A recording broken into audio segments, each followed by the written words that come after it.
Talvez você possa dizer, pastor, já chega de tanto sofrimento, para que falar de sofrimento agora no culto? Mas apesar da gente não gostar de falar de sofrimento, sofrimento não é um assunto recorrente em nossas conversas? Sim, é porque sempre a gente está sofrendo. Existe aquele sofrimento causado por uma pequena dor, quem sabe de você pisar um prego num objeto pontiagudo, como uma tachinha, alguma coisa assim, e você sentir aquela dor, causa sofrimento. A dor física, ela causa sofrimento. Mas não é só dor física, não é? Tem aquela dor do trauma psicológico, aquela dor que foi causada pelo rompimento em uma relação, ou por uma relação quebrada por alguma circunstância na vida que interferiu ali, causou aquele rompimento na relação. A dor, por exemplo, de você perder alguém, a dor do luto, terrível dor do luto, aquela perda irreparável. Nós sofremos. É claro que sofremos. E não adianta você dizer assim, não, vamos ver como é que a gente evita o sofrimento, porque nessa parte aqui existe uma notícia muito ruim, né? Você sofreu, ou seja, tem sofrimento no passado. Talvez você esteja sofrendo agora, e olha, a notícia é que você vai sofrer enquanto estiver vivo. Jesus nunca disse que nós não sofreríamos. Pelo contrário, Ele nos avisou de nossos sofrimentos. Mas qual seria a resposta para o sofrimento humano? Muitas pessoas dizem assim, olha, existe um porquê do sofrimento. Quer dizer, o sofrimento tem uma raiz. Sofreu porque semeou errado. E agora está colhendo aquilo que semeou. Então, existe um porquê do sofrimento. É verdade, em parte é verdade. Algumas pessoas dizem assim, não, a gente não deve tanto perguntar o porquê do sofrimento. Porque é mais importante perguntar para quê, quer dizer, qual que é a razão, por que esse sofrimento veio.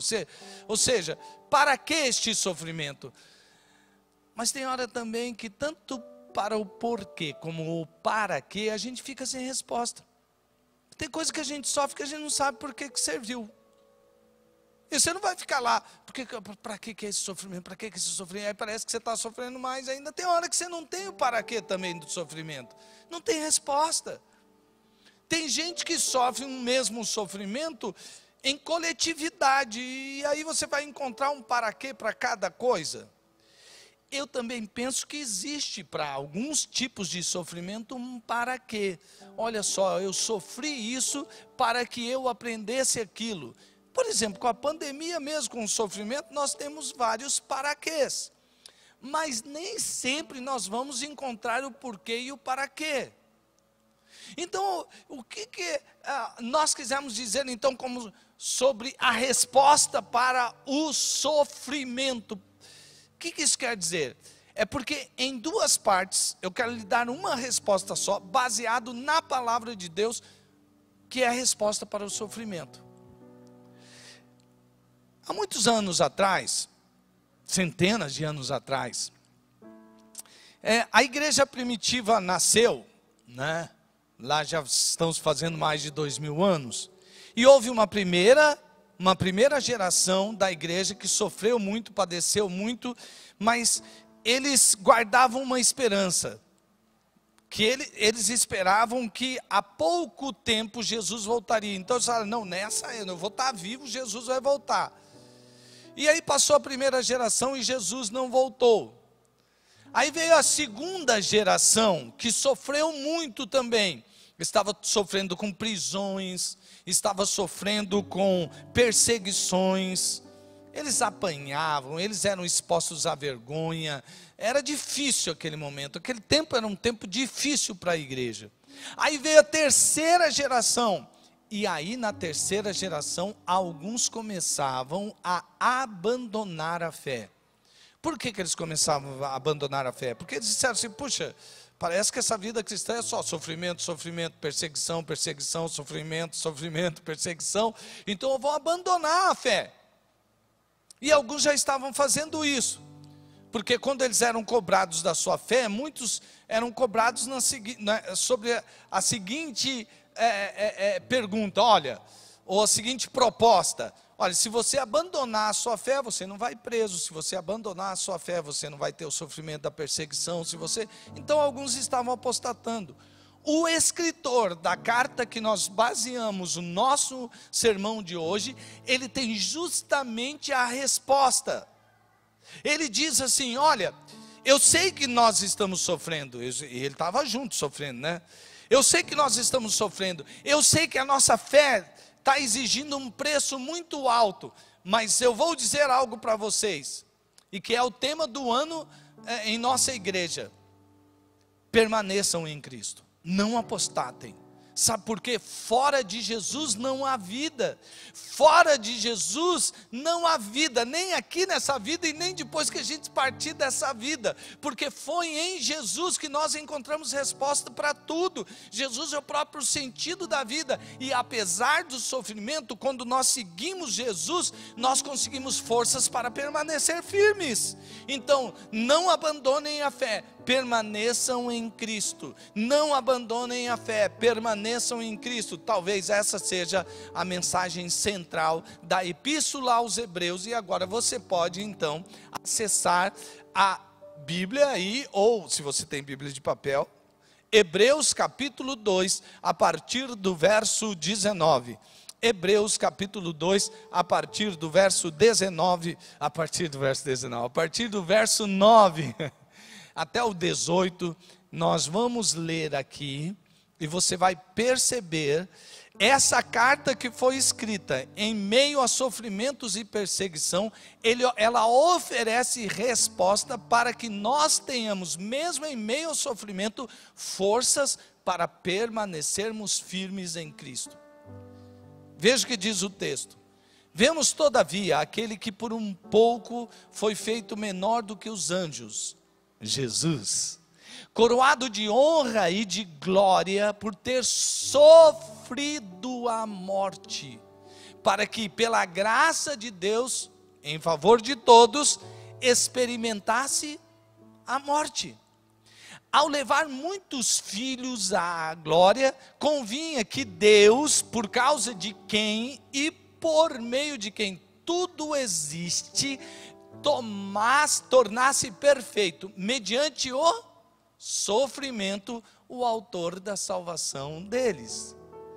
Ora, tanto o que santifica quanto os que são santificados provém de um só. Por isso Jesus não se envergonha de chamá-los de irmãos. Chamá-los irmãos. Ele diz: proclamarei o teu nome a meus irmãos, na assembleia te louvarei. E também, nele porei a minha confiança. Novamente diz: aqui estou eu com os filhos que Deus me deu. Portanto, visto que os filhos são pessoas de carne e sangue, ele também participou dessa condição humana, para que por sua morte derrotasse aquele que tem o poder da morte, isto é, o diabo, e libertasse aqueles que durante toda a vida estiveram escravizados pelo medo da morte. Pois é claro que não é anjos que ele ajuda, mas aos descendentes de Abraão. Por essa razão, era necessário que ele se tornasse semelhante a seus irmãos em todos os aspectos, para se tornar um sumo sacerdote misericordioso e fiel com relação a Deus, e fazer propiciação pelos pecados do povo. Porque tendo em vista, preste atenção, o que ele mesmo sofreu quando tentado, ele é capaz de socorrer aqueles que estão sendo tentados. Jesus é maravilhoso. Louvado seja Deus pela sua palavra. a resposta para o sofrimento eu quero apresentar em duas partes. A primeira parte, há resposta para o sofrimento. Eu quero que você tome posse disso, porque isso é uma resposta muito clara para o sofrimento. A morte foi vencida. A morte foi vencida. Diga comigo, a morte foi vencida. Agora dá um glória a Deus. Amém. A morte foi vencida. Meu irmão, quando você der o último suspiro nesta terra, você abrirá os olhos para uma eternidade que você vai dizer assim: por que eu estive tão agarrado àquela vida, se a eternidade é essa maravilha? O que eu estava fazendo? O que eu estava pensando? Perceba que Jesus ele está mostrando aqui que o sofrimento segue por causa, olha só, 3 palavras: sofrimento, salvação e glória. Sofrimento, salvação e glória. Ele começa dizendo assim: existe um plano para a minha vida, a vida de Jesus, que ele deveria sofrer e padecer por nós. Ele seria o sacerdote e seria o próprio sacrifício, porque o sacerdote é aquele que sacrificava, tinha os sacrifícios lá no templo e oferecia a Deus para quê? Para que houvesse remissão dos pecados, perdão dos pecados. Qual é o salário do pecado? O salário do pecado é a morte. Qual é o maior e mais terrível inimigo da vida humana? A morte. Então, quando Jesus vem, ele diz: eu sou o sumo sacerdote. O escritor, o autor do livro aos Hebreus, que nós não sabemos quem é, mas sabemos que é do Espírito Santo, ele declara: olha, Jesus é o sumo sacerdote. Depois de ele dizer que Jesus é acima de tudo e de todos, ele na carta toda, aliás, ele vai dizer isso, que Jesus está acima dos anjos, né? Que apesar de ter sido feito abaixo dos anjos, mas aquilo que ele veio fazer é maior do que a mensagem que os anjos entregaram a Moisés. Aliás, Jesus é maior que Moisés, Jesus é maior do que tudo e do que todos. E aqui ele chega assim: Jesus é o maior de todos os sacerdotes, ele é o sumo sacerdote. Jesus é maior do que qualquer sacrifício para a purificação de pecados, porque ele é o próprio sacrifício. Então ele está dizendo: você entende para que é que Jesus sofreu e morreu? O sofrimento de Jesus, sim, tem sentido, propósito, causa e efeito. Ele está dizendo aqui, quando Jesus sofreu por você, ele morreu numa cruz, e olha, foi terrível o sofrimento de Jesus, mas quando ele sofre por você, ele sofre por uma razão: para vencer a morte e para levar você de volta para Deus. À medida que nós pecamos, nós nos distanciamos de Deus, e o coração de Deus não estava completo, vamos usar essa linguagem afetiva, sem nós. E aí o que Deus faz? Ele envia o seu próprio filho para morrer por nós numa cruz, derramar o seu sangue. Jesus mesmo experimenta a morte. Nós não podemos dizer de Deus assim: ah, Deus, o Senhor fala assim para a gente: vença o medo da morte, porque o Senhor não sabe o que é o medo da morte, porque o Senhor nunca morreu. A gente não pode dizer mais isso para Deus, sabe por quê? Deus se encarnou em Cristo Jesus, o Verbo se fez carne, Deus se fez presente, o Emanuel, e Ele enfrentou a morte como qualquer um de nós vamos enfrentar, como os nossos antepassados enfrentaram, e Ele sabe o que é a morte, mas só que com uma diferença: Ele venceu a morte, Ele ressuscitou, e todos nós que estamos nele e permanecemos nele, teremos vida para sempre. Uau! É isso. Você entende por que vencer a morte é uma resposta para o sofrimento? Porque tem gente que sofre tanto com medo da morte que ele tira a própria vida. Você fala: pastor, que coisa de louco é essa? O cara vai ter tanto medo da morte e ele tira a própria vida? Sim. Eu já fui a 2 velórios, um mais perto, agora mais recente, onde um pai de um rapaz que havia se suicidado, ele disse isso: pastor, ele sofria tanto com esse medo de morrer, que ele preparou a sua morte, e antes da sua morte ele estava muito feliz. O pessoal que estava ao redor ali estava dizendo que ele estava muito feliz. Ele preparou um churrasco para ele, ele fez, pôs as músicas que ele gostava, e depois ele se suicidou. Viu o que a morte, o medo da morte faz? Olha, eu estou dizendo aqui do aspecto espiritual. Eu não estou querendo entrar na questão biológica, psíquica, porque quem sofre de depressões profundas precisam procurar ajuda em todos os sentidos. O ser humano é um ser psíquico, biológico e espiritual. Então, você percebe como essa resposta, essa notícia de que Jesus venceu a morte é uma resposta para o sofrimento humano? Jesus venceu a morte. Você não precisa mais temer a morte. E quando você tiver medo da morte, você repreende. Você diz assim: está repreendido em nome de Jesus. Porque quem é que traz o medo da morte? Quem é que tem o domínio? Quem Jesus derrotou? Satanás. Repreende o diabo. Diga: diabo, em nome de Jesus, eu não tenho medo da morte, porque Jesus mora em meu coração. E Jesus vai socorrer você nesse momento. Não quer dizer que porque você sabe dessa verdade, porque você já entregou sua vida para Jesus, que Satanás não vai te atormentar com medo da morte. Vai, mas aí você tem Jesus ao seu lado para responder para ele: eu não vou temer a morte, porque eu sei que o meu Jesus já venceu a morte, e a partir do momento que eu partir daqui, eu terei vida para sempre com ele lá do outro lado. Tem um amigo, já foi aqui da igreja, a gente sempre caminha junto quando é possível, as agendas, né? É o pastor Dinho. Ele sempre me dizia assim, eu já tinha ouvido ele falar isso antes, ele dizia: olha, quando eu morrer, ninguém ore para eu ressuscitar. Porque se alguém orar e eu ressuscitar, porque Deus tem poder para ressuscitar mortos. Eu vou em velório e eu falo: Deus, o Senhor quer que eu ore para que o morto ressuscite? Eu creio que o Senhor tem poder para isso.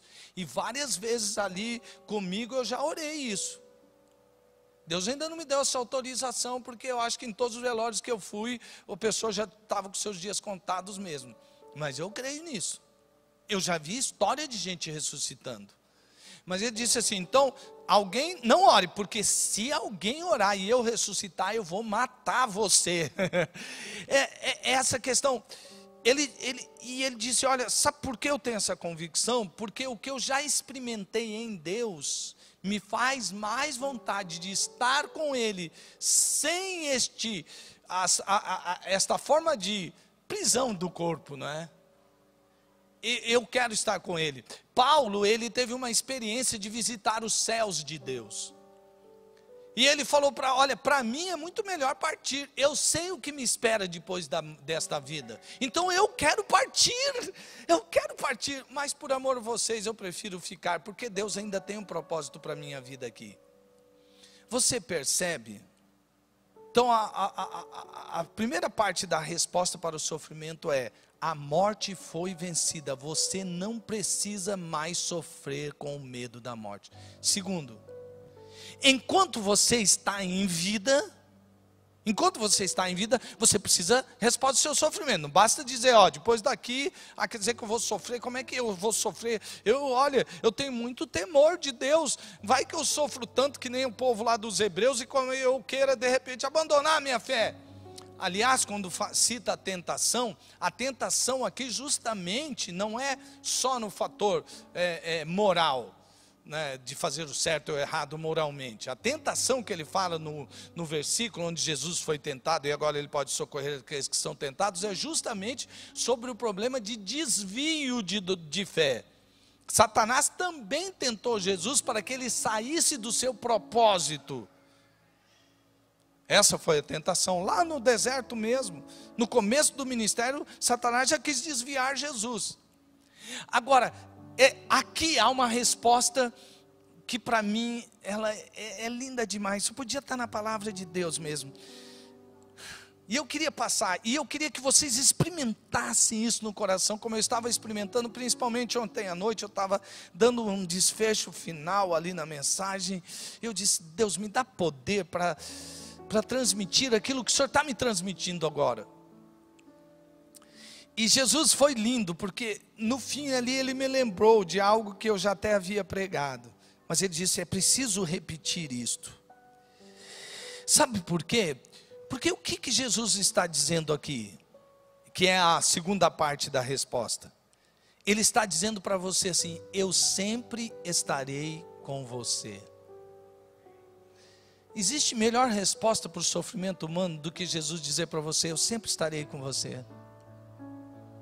Porque quando você sabe que tem alguém do seu lado que pode resolver todas as coisas, você fala, estou tranquilo, eu estou com aquele que pode todas as coisas, e ele me ama, ele é meu amigo.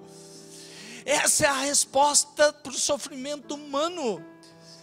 Ei, você pode me dizer assim, mas pastor, você está com essa mensagem aí, tem outras igrejas que pregam, que e que a gente não precisa passar pelo sofrimento, porque, olha, eu não vou falar o que as outras igrejas estão falando, não vamos nos comparar, mesmo porque eu não estou aqui, e nós como profetas de Deus, nós não podemos falar o que você quer ouvir, nós precisamos falar o que você precisa ouvir para ter vida e vida em abundância, para não ser enganado por doutrinas de homens, mas para ser ensinado na doutrina da palavra.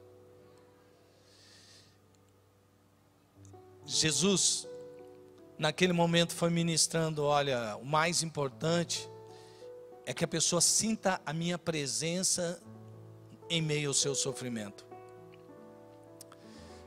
Eu estava lendo um artigo da neurociência sobre dor. E interessante, o nosso cérebro ele é dividido em várias partes lá, e tem uma parte do nosso cérebro que responde à dor. Por exemplo, você corta a mão com uma faca querendo cortar alguma coisa lá na cozinha, ou você vai bater um prego na parede, senta o prego no dedo, e você tem um lugar que é para dor física, mas o interessante é que para esse mesmo lugar há uma resposta também que o cérebro sente, uma dor emocional, psicológica, que não é necessariamente uma dor física. E até há outros estudos que dizem que esse é um dos piores tipos de dores psicológicas para o ser humano. Você pode saber qual, você pode tentar dizer o que é? Sabe qual é? É a dor da rejeição. É a dor do isolamento social. Quando a pessoa se sente abandonada socialmente. Porque o ser humano parece que foi criado para conviver, não é? Por exemplo, um bebê, você solta ele? Não, um bebezinho você tem que dar comida para ele, você tem que cuidar dele. E criança, você vai cuidando, ele tem uma dependência da sua família ou de alguém que cuide dele durante muitos anos. A criança, ela precisa até que ela tenha maturidade. Mas mesmo quando você é maduro, você precisa um do outro. E quando você sente que você está sozinho, abandonado, esse é o pior tipo de dor que pode ter. E ainda mais a dor da rejeição e do abandono. É um sofrimento terrível. Agora veja como, apesar, a Bíblia está avançada, né? Está adiantada a neurociência, é claro. Mas a Bíblia já diz, ela já percebia. É por isso que Jesus veio, porque eu e você andávamos sozinhos e perdidos. Ele veio para estar em nós e andar conosco. É por isso que nós devemos permanecer nele. Agora aí Jesus está dizendo então para nós nesta manhã, eu estou com você, sempre estive com você e sempre estarei com você, passe o que você passar, eu sempre estou com você. Talvez um dia você passou por um sofrimento tão grande e não tinha nem quem orasse por você. Você não está pedindo dinheiro, você não está pedindo para alguém fazer alguma coisa para você, levar em algum lugar, fazer alguma coisa. Não, você só pediu para que orasse e você sentiu. Você pode dizer assim, pastor, não teve nem quem orasse comigo. Por que é importante a presença de Jesus nesse momento? Porque Jesus lá no Getsemane já passou por isso.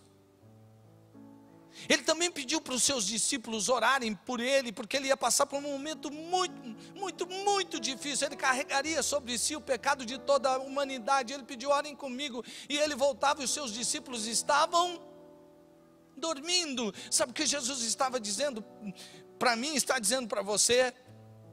Não há sofrimento humano que eu já não tenha experimentado. Por isso profetizou o profeta sobre o Messias, que ele seria um homem familiarizado com o sofrimento. Ei, Jesus já passou por essa dor. E Jesus continua ministrando. Ele me lembrava justamente dessa palavra. E ele dizia: olha como é importante no meio do sofrimento ficar claro que eu me tornei homem. Completamente homem, é o Deus encarnado, é o Deus que sofre com as mesmas, que sofreu com as mesmas coisas que você sofre hoje e até sofreu mais. Ei, olha só, ei, presta atenção aqui. Quando você sente aquela dura dor da traição de uma pessoa que você falava: não, isso não pode me trair, e te trai. Dói demais. Dói demais. Aquele que prometeu que andaria com você, de repente disse: não quero mais. E trai você. Sabe o que Jesus está dizendo? Eu sei o que você sente, porque eu também já fui traído por alguém que andava comigo durante todo o meu ministério, alguém que comeu junto comigo naquela hora da noite da ceia. Ele estava lá, ele pôs a mão no prato, ele bebeu do cálice, ele partiu o pão, mas ele me traiu. Eu sei a dor que você está sentindo, eu conheço essa dor. Sabe o que Jesus está dizendo? Quando você foi negado por aquela pessoa que você precisava de um testemunho, dizer assim: não é verdade, fulano, você não me conhece? Ah, não sei, eu não te conheço tão bem assim. Pô, como? Sabe, é aquela dura dor da negação do testemunho, quando deve haver o testemunho. É dura essa dor. Mas Jesus teve Pedro, assim como ele teve Judas que o traiu, ele também teve Pedro que o negou. Ele sabe o que é passar por essa dor, de olhar nos olhos da pessoa e falar: Pedro, justamente você, Pedro. De todos existiam 3 que eu andava bem próximo, você era um desses 3, e talvez Pedro foi o que mais andava, por causa do jeitão dele. E ele soube passar por esse sofrimento. Jesus enfrentou isso por amor a você, por amor a mim, por amor a nós. Mas você sabe, eu acho que aí vem algo que eu considero que a neurociência está correta. A pior dor que Jesus sofreu foi a dor do abandono. Quando por causa de mim e de você, ele orou e disse assim: Pai, ele disse: Deus meu, por que me abandonaste? Jesus foi abandonado naquela cruz, porque ele estava carregando o meu e o seu pecado, e ele sofreu muito. Ele sofreu. Mas sabe por que ele fez isso? Porque ele ama você. Sabe quando você se sente abandonado por tudo e por todos? Jesus está dizendo para você: mais do que ninguém eu entendo a sua dor, estou aqui do seu lado, eu sei o que é sofrer isso, e eu estou aqui do seu lado. Diante dessa palavra de Deus aos nossos corações, ao meu coração, ao seu coração, só nos resta perceber que nós somos mais do que vencedores, porque Ele já venceu em nosso lugar, e não existe sofrimento algum que pode nos separar do amor de Deus, que está em Cristo Jesus, nosso Redentor, o autor e consumador da nossa fé. Sabe por quê? Hebreus lá no capítulo 12, ele vai dizer: pelo gozo que estava lhe proposto, ele resolveu e foi resiliente ao sofrimento, porque ele sabia que ele sofria com uma razão, para trazer você de volta para ele.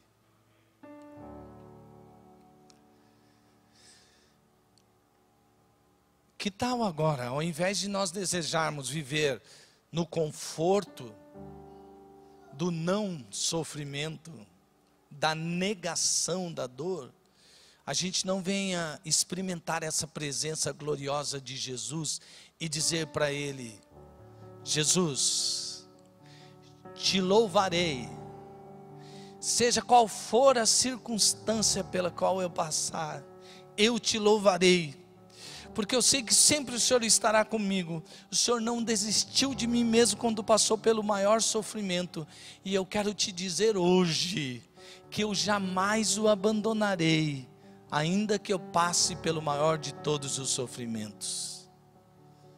Você pode estar dizendo assim: mas pastor, é dura a dor do luto.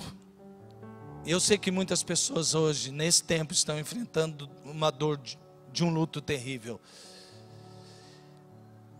Quando Jesus tinha me falado tudo isso ali, eu pensei assim: ah, Jesus, mas o Senhor não passou pela dor do luto com um amigo bem próximo, porque quando Lázaro, que era o seu amigo, morreu, o Senhor o ressuscitou. Quando o Senhor passou por aquele velório lá da viúva que tinha perdido o seu filho, o Senhor foi lá e ressuscitou, tocando na esquife, aquele jovem ressuscitou. O Senhor tem poder para ressuscitar. O Senhor não precisa passar pela dor do luto. Sabe o que me veio à mente? Eu até estava conversando com o pastor Lena, o Espírito Santo falando: oh, você está lendo a Bíblia direito, você está esquecendo de partes da Bíblia. E quando João Batista morreu? O primo de Jesus, que se alegrou com ele no ventre de sua mãe. Quando João Batista morre, Jesus se ausenta por um tempo e vai orar, por causa da dor do luto. E você que está enfrentando essa dor do luto, eu quero dizer para você: Jesus também sabe o que é isso. E Ele tem o poder do consolo. Porque Ele não nos deixou órfãos. Ele enviou o Espírito Santo. E o Espírito Santo é nosso Consolador. E agora já vamos terminar dizendo, eu quero dizer uma coisa para você ainda. Sabe como termina essa carta toda aos Hebreus? Depois de todo o ensinamento, ele demonstra o seguinte: Jesus venceu a morte, e por ele ter vindo, nascido, vivendo sem pecado, ter sido morto lá na cruz crucificado, por ele ter pago o preço do nosso pecado, ele ressuscitou e está vivo, e está conosco, presente em todos os dias da nossa vida. Mas por causa desse primeiro advento, haverá o segundo advento, que é a sua volta. E Jesus está voltando. Todos os sinais indicam que Jesus está voltando. E sabe, quando chegar o grande dia, a Bíblia diz que Jesus foi obediente, e obediente até a morte, e morte de cruz, pelo que Deus lhe deu um nome que é sobre todo nome. Para quê? Para que todo olho veja, para que todo joelho se dobre, e toda língua confesse, naquele grande dia, que Jesus Cristo é o Senhor, para a glória de Deus Pai. E a Bíblia diz que Ele enxugará de nosso rosto toda lágrima. Será a última lágrima que você terá por causa do sofrimento, porque para onde nós estamos indo, para a glória de Deus nos céus, não haverá mais dor, não haverá mais sofrimento, não haverá mais rejeição, não haverá mais abandono, não haverá mais luto. Todas as coisas já estarão sendo passadas, toda a dor já está vencida, e agora você pode viver em plena comunhão com Deus, longe de todo e qualquer sofrimento. Isso é o que te espera daqui a pouco. Enquanto nós vivemos nessa terra, nós já estamos dizendo como o tempo passa rápido. Ei, a vida passa rápido. A gente é como a erva do campo, que numa hora é, outra hora não é mais. Mas deixa eu dizer uma coisa para você: essa vida passa rápido, mas a vida que está por vir, no porvir, é eterna, e você viverá para sempre na felicidade completa com Jesus, o nosso Redentor, pois Ele vive e Ele voltará e nos levará para si para sempre, em nome de Jesus. Louvado seja o nome do Senhor.